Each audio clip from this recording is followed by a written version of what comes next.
is how we get accused of hyperbole, or I think the general consensus and the vast, vast majority of commentators are so much more over the top than we are. It's not even funny.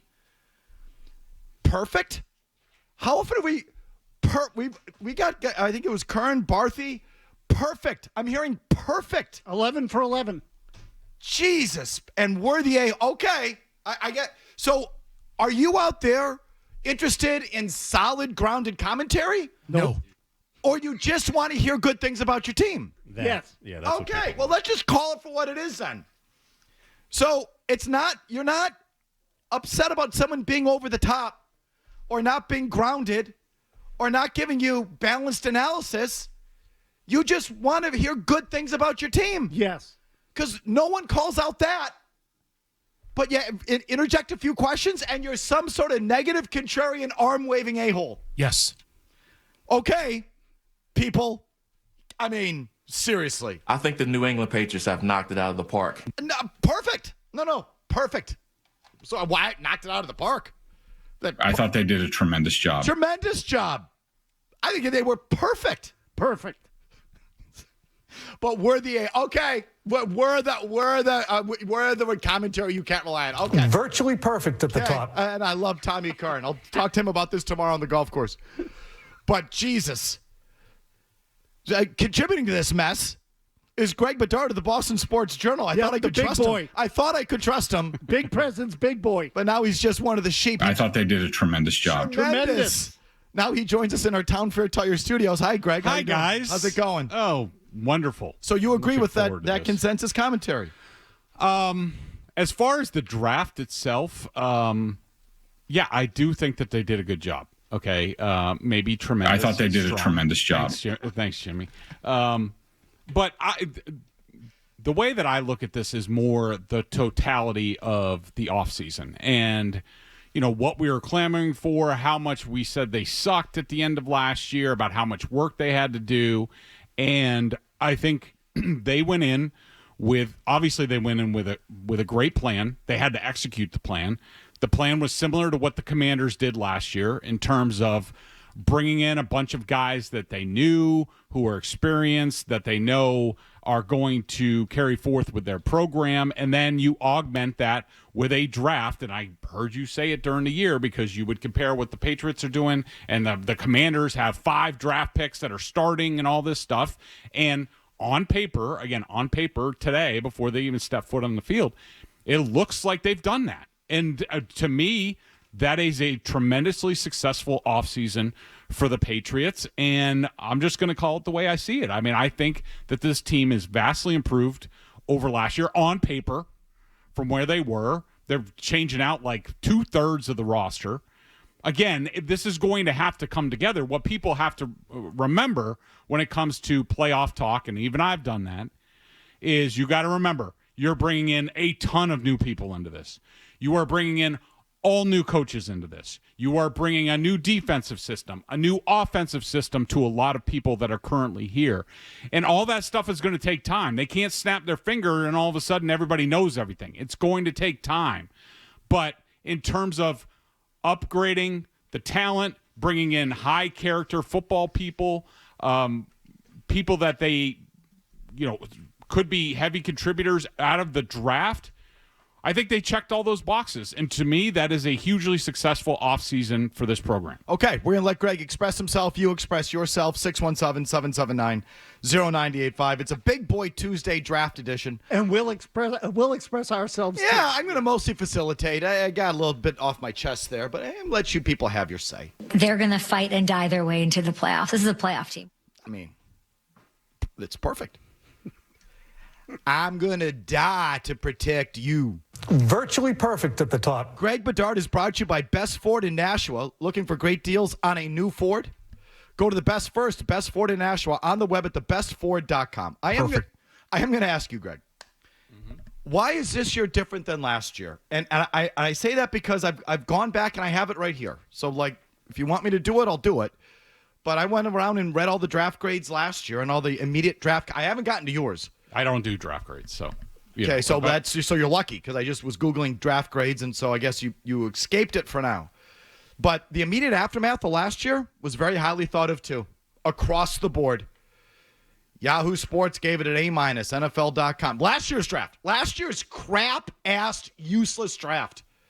Got an A- from Yahoo Sports, a B+ from NFL.com. Sports Illustrated gave Jalen Polk a B. The Caden Wallace pick, a B+. Javon Baker, A. People loved the Javon Baker pick. I went back and looked at it. Andrew Callahan gave it an A, the Javon Baker pick. On and on and on. I tried to spare no one. Phil Perry on the drafting of Jalen Polk and Javon Baker, neither of whom I think can play and will be on the team now. But Phil Perry wrote, because of Baker's acrobatic skill level and fiery demeanor, as well as the Patriots' willingness to continue to invest in the offensive side of the ball, we're giving the team an A- for this pick. The Patriots came into the draft with wide receiver being one of the weakest positions on their roster. The additions of Polk and Baker add some much-needed talent and depth to that position. On and on. I'll keep giving you more. I don't mean to pick on Phil or anyone in particular. Virtually perfect at the top. I'm not going to play that. I'm golfing with Tom in 2 days. I don't want to get off on a bad foot. I got to butter him up so he'll give me strokes. I'm not picking on Tom or anyone specifically. I'm just telling you the exact same thing happened last year and the year before and the year before. You want to feel good about your team out there. You want those endorphins rolling. And the media plays into it, because who wants to be the bad guy? No one wants to hear from you on Twitter or wants to hear from the team if they cover it. So everyone just feeds into the happy talk complex post-draft. It happens every year. Take my word for it. Why is this year different then, Greg? Okay, first I do want to point out that, sometime this week or next week, I do a redraft, what I would do if now that we know all the picks and who was available, what I would do different. There were 3 players out of last year's draft that I picked again. It was May, Polk, and then Jaheim Bell in the 7th round. And my column after the draft was over, the headline was Elliott Wolf puts the pressure on Patriots coaching staff and other roster thoughts. Because back to your question about what's different. What's different, and I think the way we view last year's draft, and you guys might be right. Ultimately, we'll see. No, I don't know. No, but I'm just saying they might have been crap. We don't know. My point would be, last year was, and talking to people who have talked to people in the Patriots and talking to people within the building itself. And I know you guys point out Elliott Wolf is throwing Gerard Mayo under the bus, X, Y, and Z. What if he just deserved it? Everybody that I talked to says that last year was an epic clown show behind the scenes. And so what's different? They couldn't get coached up last year. We have no idea what Jalen Polk's going to be. It was such a mess. That whole wide receiver room was a complete mess. Now, I hated the Javon Baker pick. Way too much risk. I know where you picked him or whatever, but so many, 2/3 of the league had him off the board for character. I wasn't going to do that. And I wrote a whole column about how many red flags they took last year, which was completely different from what Bill would take, 1, maybe 2 a year. It was almost the whole draft class last year. I could find people around the league, even Jalen Polk, who would say, what the hell are the Patriots doing? And so they took a lot of risk. The way Elliott Wolf, where he comes from with the Packers, they draft these guys and they make the coaches coach them up and they have to play them. That's what Elliott was used to. And the problem for me, the disconnect, was the head coach, the coaching staff, where everybody came from all sorts of different places. It was a terrible environment for young players, new players to come in and get going, and the result was 4 wins. So you asked me what the difference is this year, is that I feel a lot better that this coaching staff, with the level of experience that they have, and Mike Vrabel at the helm with a plan for everybody, that they are going to be able to execute it, and these guys are going to be able to actually contribute and look like NFL players sooner rather than later. Got it. And I have more faith in Vrabel and his staff than Mayo and his staff, for sure, 100%. The caliber of player that they actually drafted, you feel it is higher? Yes, absolutely. I think you look at... take the coaches out of it if you can. Right. I think you look at Campbell, Henderson, Kyle Williams, Wilson, Woodson, Farmer, and Swinson to an extent. I think all those guys are going to contribute in some way. I mean, even Farmer, like, you need a rotational 3 technique to get in there. Like, he's going to get, it's not going to be a ton of snaps, but he's going to up the level of, like, Jeremiah Farms and these guys. And Swinson is sort of like not the same guy, but like a Josh Uche sort of, rotational pass rusher. And here's how I would check you. And you know these players much better. All these guys do. Everyone we just gave you in that mashup knows more than I do.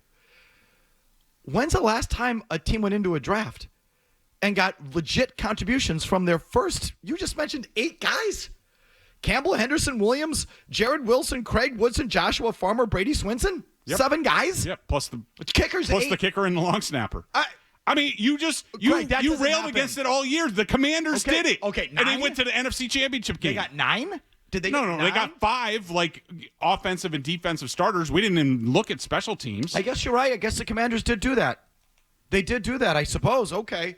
Like, what? I just think I think you're expecting a lot. Yeah. Wow. So look, to me, all of the and Greg touched. I mean, on 5 this. is 5. Yeah, you just mentioned 9. To me, all the I don't want to call it euphoria. That's some more optimism. Okay, all the optimism is built around Vrabel. It's not about the players. So, and I know this is essentially what Greg just said. But if you were to say to me, like, what do you like about? I think there's a better chance that Vrabel will get something out of these guys that Mayo did out of those guys. I don't think there's any question about that. But if you're asking me, is the roster, those guys that from the draft, the roster of draft picks that Vrabel got, any better than the one that Mayo got? Who the hell knows? I think a lot of people are geeked up that running back went where he went, and a lot of people know of him because you watched Ohio State in those playoff games. Yeah, sure. And the kid popped, and it was a high pick, and you sort of add that together. It's like, ooh, I know that guy. I like that guy. And I think that just sort of gives it a bounce with the fans. I will say this. The Commanders last year, their first 6 picks, all of them played at least 16 games. Most of them played 17. Their 7th-round pick played 12 games, and their 5th-round pick played 8 games. Wow. And, now I will say their first – so they had a first-round pick. They had 3 seconds and 2 thirds. So they got higher picks. Yeah, higher picks. But, no, look, I'm not going to say this is perfect. I mean, I did like Henderson. I do like Henderson. And I think if you view him more as a Josh McDaniel – just don't view him as a running back. View him as a offensive explosive player. Like, get him the ball in different ways, screens, what have you. Now, Kyle Williams, I really liked. He was one of my highest rated receivers just because the explosiveness is there, watching him off the ball. Now, then again, he has small hands, and concentration drops are, one of his red flags. So my level of confidence is okay. I wouldn't say it's high, but I see him and I see like a Greg Jennings type of guy. That's what I see. But is he going to be that? I have no idea. Okay. I think the New England Patriots have knocked it out of the park. Of course they did. Who is that, by the way? Just curious. It's one of the NFL talking heads. It's just random. Yeah, it doesn't matter. Everyone's saying You might as well put everybody in there. I mean, well, how was the draft, Barthy? Perfect. Everyone's saying the same thing. Everyone's saying the same thing. I mean, they are. So, like, hey. I thought they did a tremendous job. What can I tell you?